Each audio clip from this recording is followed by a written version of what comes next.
morning muli mga kapatid. Panibagong linggo, kaya panibagong update para sa lagay ng panahon. Alamin naman natin yan kasama ang ating fresh at new look ha. Ito ang ating resident meteorologist. Iba ang kanyang anyo, weather Tito Alvin.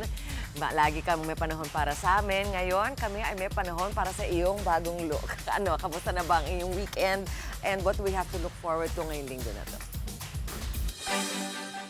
Good morning, Mami Chiki, at good morning mga kapatid. Ulat panahon na po tayo ngayong araw ng Lunes. Maliwalas pong panahon natin sa malaking bahagi ng ating bansa. Pero meron tayong binabantayang dalawang sama ng panahon o dalawang bagyo sa loob at labas ng ating Philippine Area of Responsibility. Unahin natin itong mas malayo. Ito pong bagyo sa labas ng PAR ay nasa layong 1,140 kilometers west ng Northern Luzon.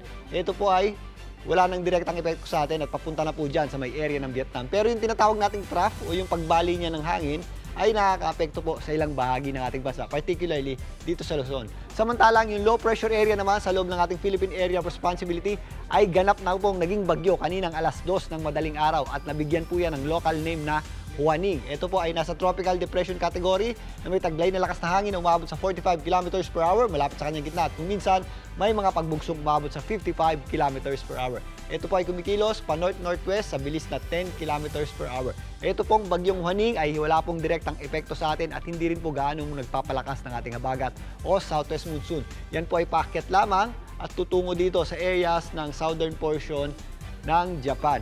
Sa ngayon, maliwalas pong panahon natin sa malaking bahagi ng ating bansa, maliban lang sa mataas na tsansa ng pagulan. Dito po sa areas ng Zambales at Bataan dahil nga doon sa tinatawag nating trough o extension nitong ating low pressure area. Pero sa malaking bahagi ng ating bansa, if ever may mga pagulan tayo, ito po ay afternoon showers o thunderstorms na lamang. Ganun din ating asahang panahon dito sa Metro Manila, magiging maliwalas po at maganda ang panahon ngayong umaga hanggang tanghali. Pero pagsapit po ng hapon nagiging maulap ang panahon natin at tumataas po ang tsansa ng ating mga pagulan at mga thunderstorms. Yan po yung tinatawag nating afternoon showers at thunderstorms. Kaya sa mga lalabas ng bahay, ugaliin pa rin po ang pagdadala ng payong o anumang pananggalang sa ulan. Dahil posible pong yung ating mga pagulan ay tumataas po ang tsansa niyan tuwing hapon at gabi. At yan muna ang latest sa ating lagay ng panahon. Ngayong Lunes ng umaga, muli ako po ang weather Tito Alvin na laging may panahon para sa iyo.